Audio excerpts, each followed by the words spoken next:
Alright, guys, I already made a short about this, but I had to talk about this just very briefly. Obviously, Ron DeSantis dropped out. He stood no chance. You know, I think Disney screwed him over by doing the whole Nazi rhetoric for his voting campaign, and I think it's possible that they threw Nazi supporters in for Ron DeSantis. The pudding fingers thing made no sense. Like, what kind of nutball was this? And um, I think because Ron DeSantis was doing the "Don't Say Gay" stuff, um, and Disney being the Florida Republican biggest one of their biggest donors, I think that's you know he screwed the pooch with that one. But he supports Trump now. Anyways, this Republican chick, Nikki Haley, is in second place. I guess no one else wants to really vote for these other dudes we know about because they're all old and they've said everything we needed to hear before. Um, let's see. If this would load quicker, that would be lovely. But I think she had like 40 something points. All right. Haley is now the last obstacle to Trump claiming the GOP nomination. Nikki Haley is now the last candidate standing between Donald Trump and his third straight Republican nomination and total dominance of the GOP. Unless the former South Carolina governor can pull off a shock win in Tuesday's New Hampshire primary, the Republican Party's nominating race could effectively be over before it really began. Their clash in the Granite State became even more critical when Florida Governor Ron DeSantis pulled out of the race on Sunday afternoon and endorsed Trump after failing to beat him in the Iowa caucuses, and as it became clear he had no path forward. Okay, somebody burned his path, and he did it himself as well. Okay, his withdrawal came as Trump is turning his full attention to Haley and calling on Republican voters to deliver him a New Hampshire primary vote that is so comprehensive that it all but ends the nationwide nominating contest. If Haley does not beat Trump or at least come close, she may struggle to outline a rationale to continue against the ex president and to convince donors she remains a good financial investment. Haley told CNN's Dana Bush on Sunday afternoon that she is now where she always wanted to be, in a straight fight against Trump. Quote, "There's two people in this race, and that's what we wanted all along. We were going to keep on going." Trump is already using his relentless political machine to try to crush Haley's White House dreams in South Carolina, the the next big primary state where she served as governor and hopes to transform the race.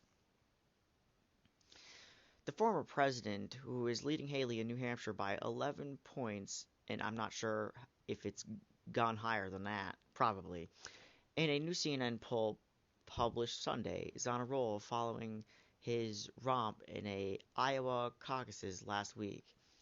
At a Rocky rally in Manchester on Saturday night, Trump blasted the former South Carolina governor's appeal to critical undeclared voters who are allowed to vote in the GOP primary in New Hampshire. He said it's proof she's an outlier in a party dominated by his Make America Great Again populism. They want to turn liberal voters into Republicans for about 2 minutes while they vote, and then go back to being liberal voters in the Democrat vote. It's a terrible thing, Trump said. What? In an unusual move in a state that can be prickly about its first in the nation status, Trump looked past Tuesday to the critical South Carolina primary next month, seeking to show that Haley's chances of a genuine tilt at the nation nomination are futile.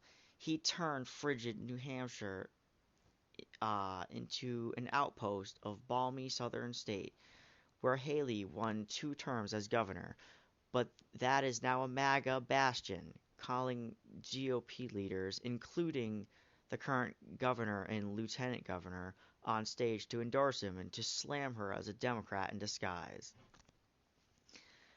I mean, I just, you know, okay. So you basically need to know that Trump's just bad mouthing her, and she's the only one that people really care about.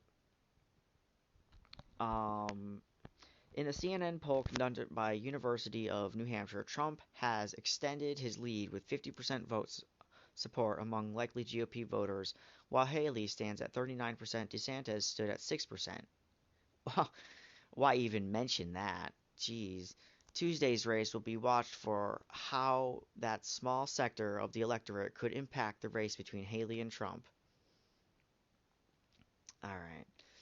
So I'm going to quickly go over Nikki Haley's policies because I thought she just sounded like a Democrat, to be fair. She's standard trash, in my opinion. She's most like she doesn't support a ceasefire, I believe. She's pro-Israel in that sense. But she has this schizophrenic uh, approach or a contradictory thing where she's pro-Arab at the same time. But she's good with trans issues. She doesn't believe that we should be doing culture war bathroom stuff, which I think is honestly that's probably the best thing she has. All right.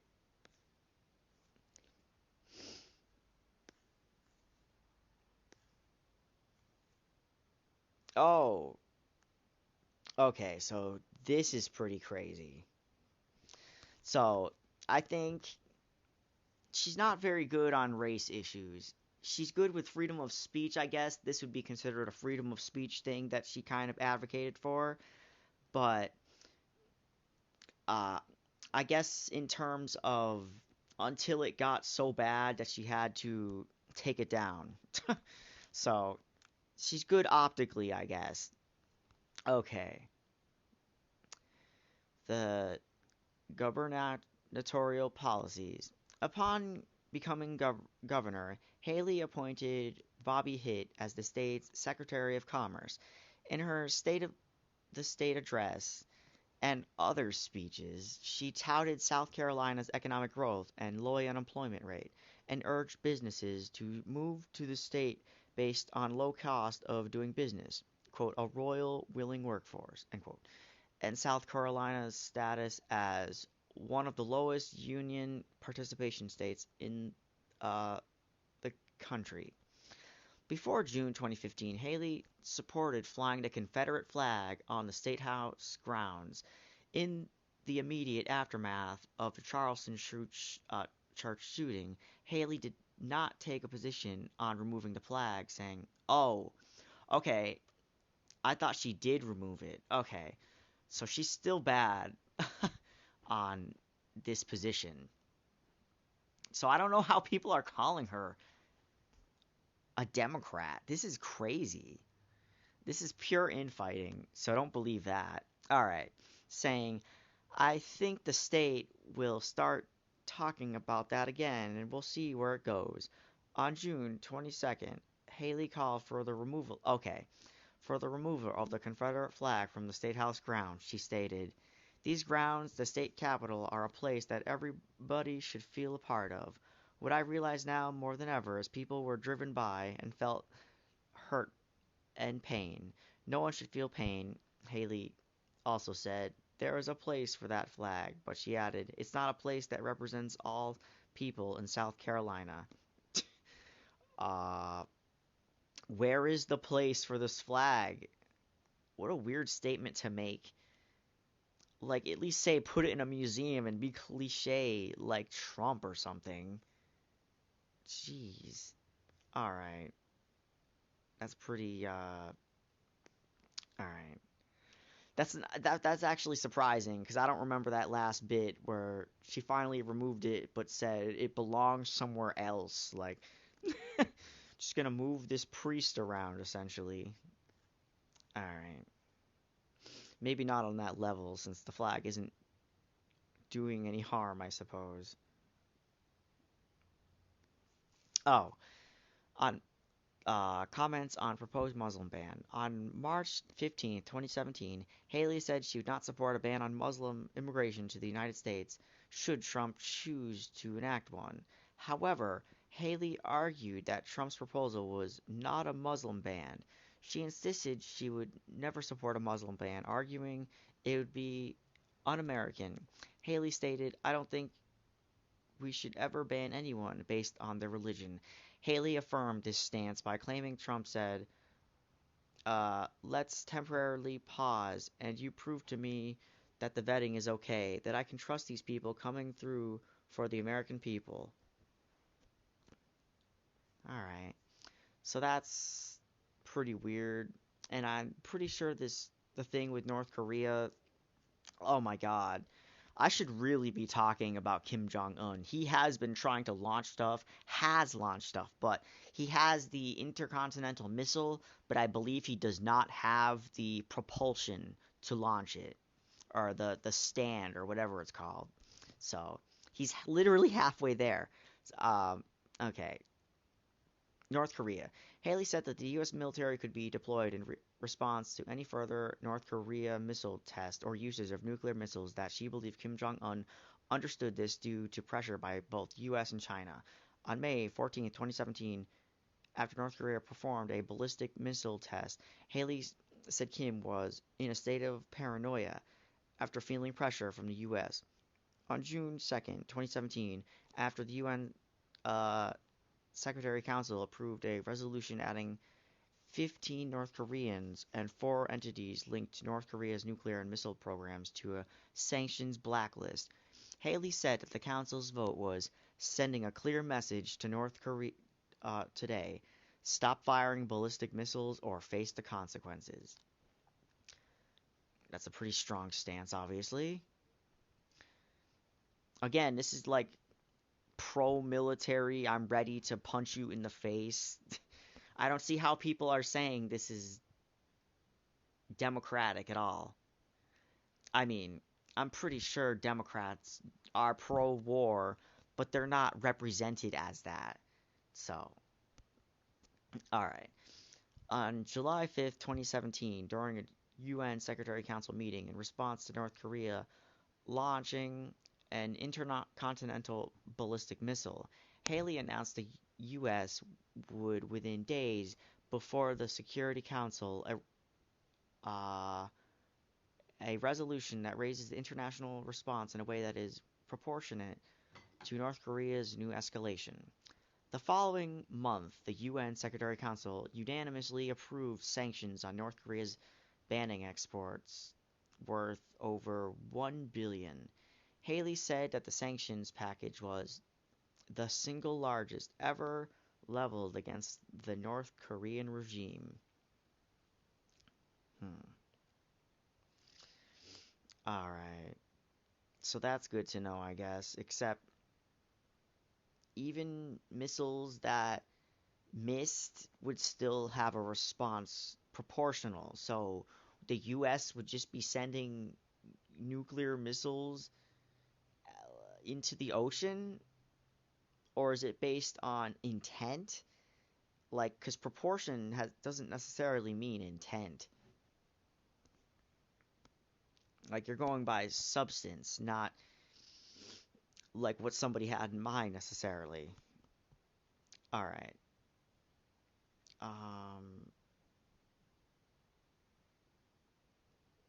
Oh, okay. Getting to this last point.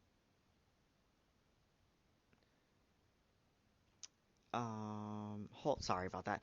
In 2017, Haley blocked the appointments of Salam Fayyad, a Palestinian, a UN envoy to Libya, saying that the United States should not currently recognize a Palestinian state or support the signal that appointment would send with the United Nations. However, that the same year, one day after Trump had suggested he might be open to a one-state solution to the Israel-Palestinian conflict, Haley reaffirmed that U.S. policy was to absolutely support a two-state solution to the conflict. So, for the most part, none of this is going to happen. I don't see Haley actually doing anything with that because before this became just like a public thing with mass internet, like nobody was really going to like put their foot down because they knew what was going on. It's just nobody really wanted it said out loud. All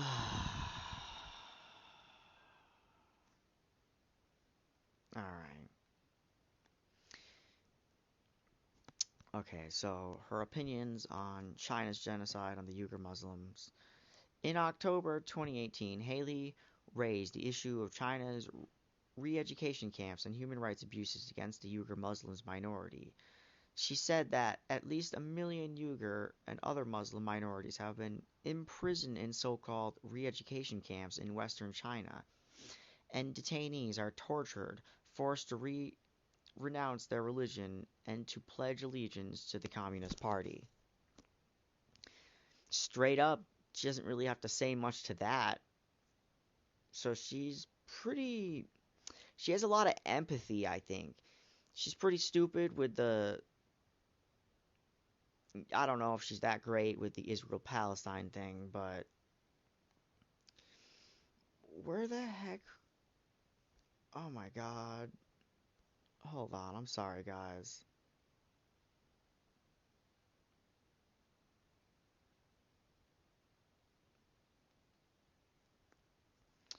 Trying to look for something that caught my eye yesterday when I was doing research about this. Okay. Sorry about that, guys. Thank you for continuing to tune in, I suppose. Alright. Don't know how much I care about our interactions with Donald Trump. Alright.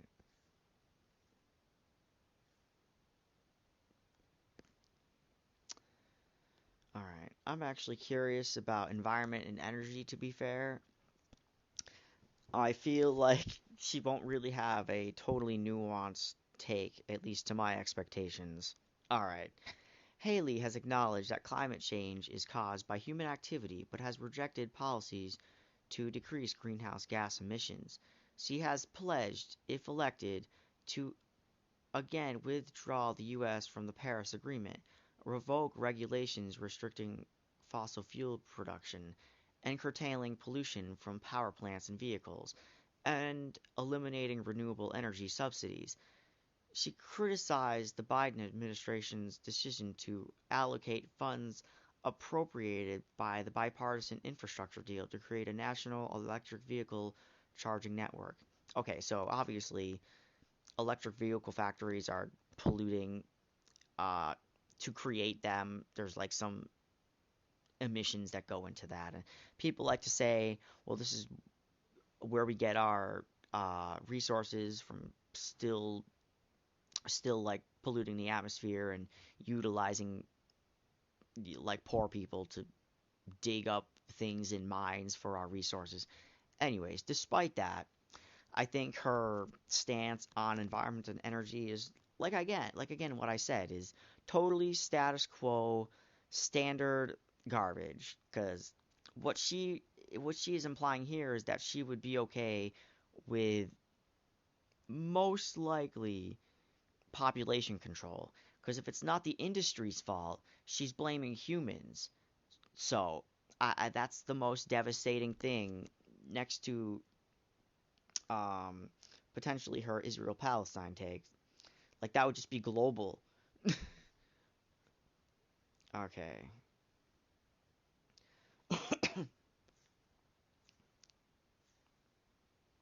All right, guys. So that's honestly pretty disturbing. I came across her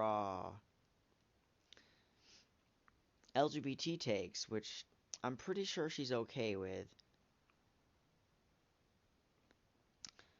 Um,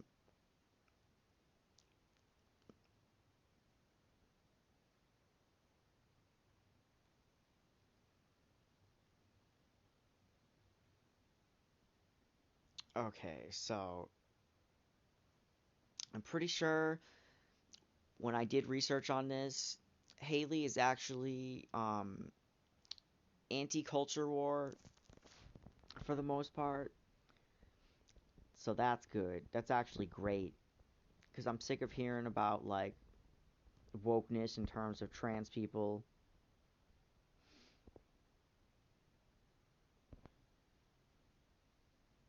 All right. I'll be back in the next video, guys. Sorry for the dead air.